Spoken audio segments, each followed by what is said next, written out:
I know, Luisis. I'm very sorry. I have another pair in my office. Well, I better get them for you.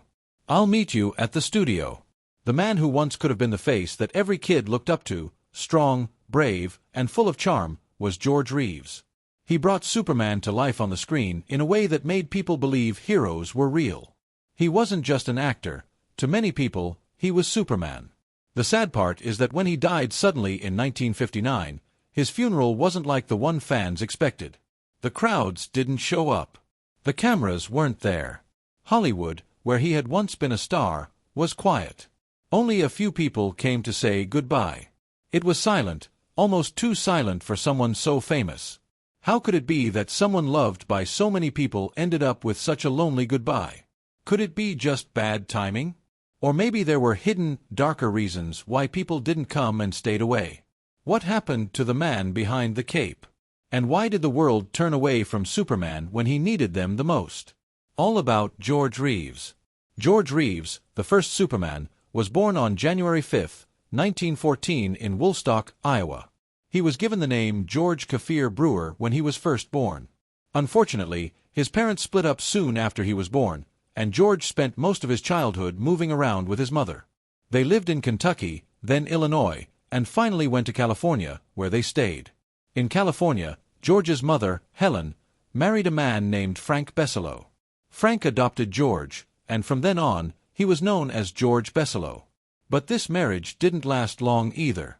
Helen told George that Frank had died after the two of them separated. But when George got older, he found out that Frank was still alive. This emotional confusion was very hard for him and stayed with him for many years.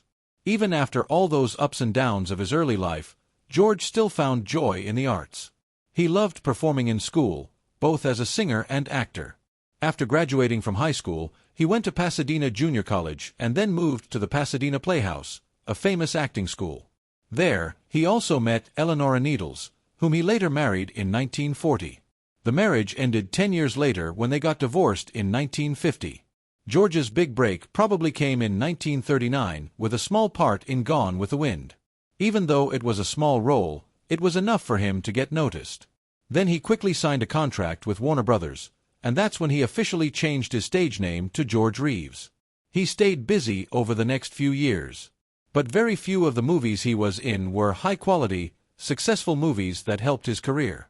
George later signed with 20th Century Fox, but that deal was also short-lived. In 1942, he was cast in a war drama called So Proudly We Hail, which gave him a new idea. He decided to become a soldier. He joined the U.S. Army in early 1943 and was assigned to the Army Air Forces. Besides being the main actor in the play Winged Victory, he was also in the movie version and made training films for soldiers. When the war ended, George went back to Hollywood. But there weren't many roles offered to him, and the industry was going in a new direction. He took any work he could get, even small roles in films. There was even a time when he was digging septic tanks just to pay his bills. In 1951, George got an offer to play Superman in a new TV series. At first he wasn't very excited about it because back then television wasn't as respected as it is now. But the series became very popular and made George into a celebrity. However, the success came with some problems. George became so connected with the character of Superman that everyone forgot about his other roles. His contract didn't let him work on other projects. Failed comeback plans. During the late 1950s, George Reeves was in a tough spot. While fans loved him as Superman, he couldn't get away from the character. Most casting directors couldn't see him as anything other than the Man of Steel. He had become typecast, and no matter how hard he tried, Hollywood wouldn't give him serious acting roles anymore. Besides that, he was very disappointed with the low pay he got for such a big and demanding job. George wanted to have more creative freedom and break away from the Superman image. So he came up with a plan to make his own TV show. He called it Port of Entry and wrote the script himself. His idea was to film the show in places like Hawaii and Mexico, which would give it an exciting international feel. George's plan was inspiring and ambitious. But no one was willing to give him money for the project, so it stayed just an idea. At the same time, the team behind Adventures of Superman was having a hard time too. They couldn't find a good person to replace George. Then they offered him a much higher salary to come back, reportedly $5,000 per week, which was a lot of money back then, especially since they only filmed for a few weeks during the year. George decided to come back, even though he had mixed feelings because he had no other choices and money problems. In 1959, almost everything was set up for the new season. The costumes were being changed, the writers were creating new scripts, and the actors were getting ready. George, who was still unsure about being Superman at 45 years old, was reportedly going to start filming soon, even though he wasn't sure about it. But something unexpected happened. Before they could start filming, George Reeves died suddenly. The entertainment industry was shocked by the news. The happy, smiling Superman from TV screens around the world was gone. And the unclear circumstances of his death started right away. Some people thought he had killed himself, others thought he had been murdered, and the rumors never stopped. Instead of a comeback, it became a tragedy. George Reeves is a name that people still wonder about today. The last days of his life were full of sadness and broken dreams. It all happened tragically right when he was getting ready for one more time as the Man of Steel. Engagement, career hopes, and money troubles. By 1958, George Reeves wasn't only going through changes in his work life, but also his personal life. He had just ended his relationship with Toni Mannix, the wife of a powerful executive at MGM named Eddie Mannix. Then George got engaged to Lenore Lemon, an outgoing and outspoken socialite known for her wild personality and upper-class lifestyle. Shortly after their engagement, the couple was reportedly planning a wedding for June 19, 1959, and then taking off for a honeymoon in Tijuana. From the outside, it looked like George was eager to start over. A new marriage, maybe new work opportunities, and possibly a new chapter in life. But in private, it was quite different. We need to look at what was going on behind the scenes. George was going through money problems that he told his closest friends and even his mother about. The income people expected from him wasn't the reality of his finances.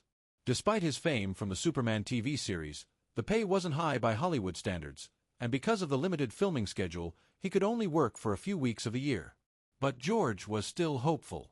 The show meant that bringing back Adventures of Superman was still possible, and it was that small hope that kept him going.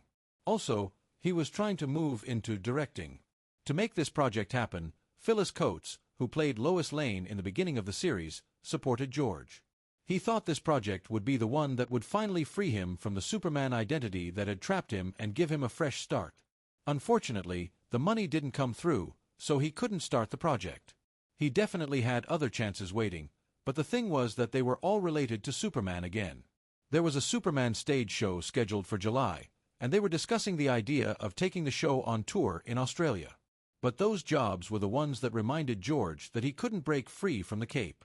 Even though he was 45 years old, and even though they might have helped with his money problems, he found himself in a difficult situation where he was still famous but not actually free.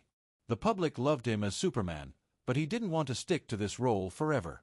George Reeves was very ambitious, but the truth was that his situation was much more complicated, and it seemed like it was already starting to affect his mood in a bad way. The man behind the cape.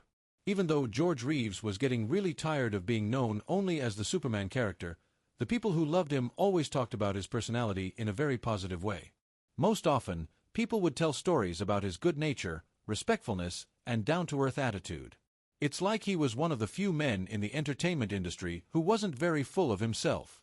To many of his co-stars and crew, he wasn't just Superman on screen. He was a genuinely good guy off camera too. There was a sign hanging on George's dressing room that said, "Honest George, the people's friend." It was the kind of nickname that fit him perfectly. He was good to everyone, from the business people at the studio to those who worked there. He was polite, kind, and always ready to help, especially children who were his biggest fans and only wanted to see him as Superman. George understood that being a hero in kids' eyes was a big responsibility, and he didn't treat it as just a joke. On top of that, during a trip to promote the show in the southern U.S., George was made an honorary Kentucky colonel. Even though it was a fun gesture, it was very important to him. When he returned to the studio, the prop department had changed the words on his dressing room sign. It now said, "Honest George," also known as Colonel Reeves. This was one of those moments that, although small, showed not only how much people appreciated him, but also how much he wanted to be recognized as more than just a guy in a cape. That sign wasn't a joke or just a nickname. It referred to the real person behind Superman. George wanted to make people aware of his other talents, not only as a performer, but also as a human being. It's worth noting that despite his career challenges in later years, his goodwill, modesty, and friendly character were deeply remembered by everyone who had the chance to work with him. In the end, George Reeves might have been the one who played Superman for the masses, but to those who were close to him, he was simply Honest George, the people's friend, a role model off-screen too.